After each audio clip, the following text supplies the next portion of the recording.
In the last 45 days, have you or a loved one experienced pain, swelling, or decreased motion?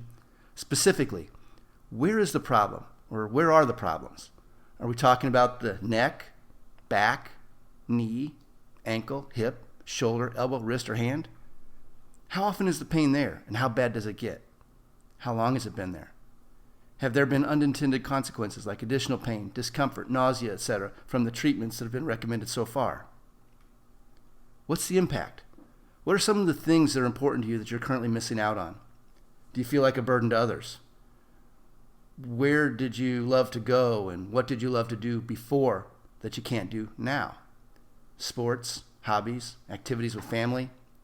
What's the toll financially, emotionally, and personally? What other sacrifices are being made? You know the type.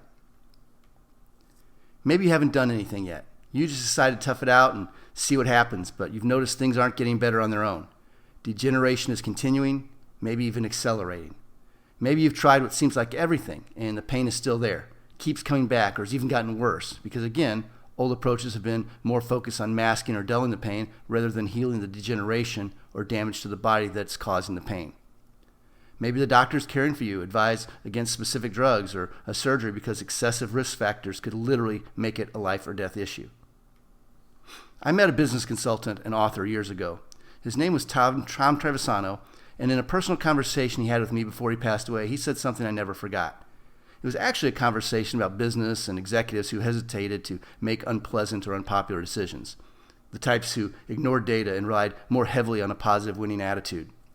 Of course, I argued that having a positive winning attitude and paying attention to data were not mutually exclusive choices, and that business executives could and should do both. But what he said next stuck with me. I never forgot it, and it may be applicable here. He said one of the reasons that cancer is so devastating is because too many people ignore the symptoms.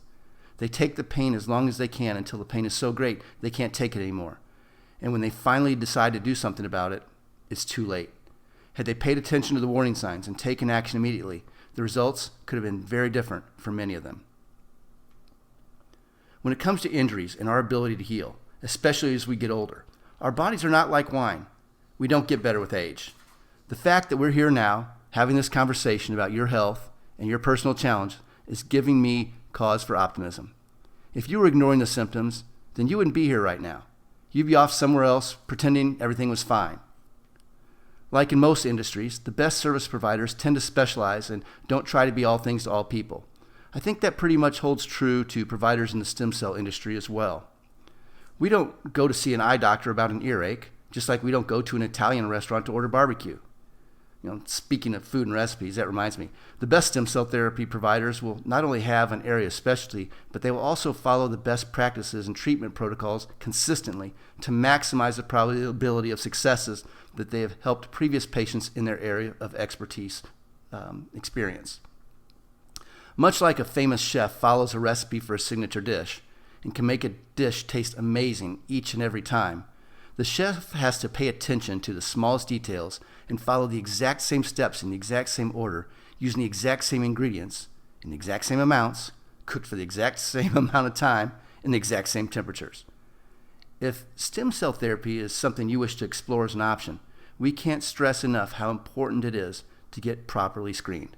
The best medical providers will be quick to point out other viable treatment options that they feel could be more appropriate than stem cell treatments if those alternative treatments exist for an individual.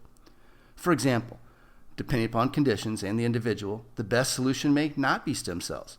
It might be something as simple as a change in diet, literally getting more of some types of nutrition and avoiding others altogether. Another reason a thorough screening is necessary is for your safety. For example, anyone who hasn't been cancer-free for a minimum of 2 years is someone we would discourage from seeking stem cell therapy.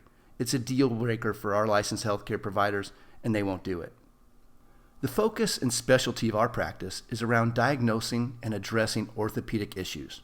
By that I mean pain and discomfort of the neck, back, knees, ankles, hips, shoulders, elbows, wrists, and hands.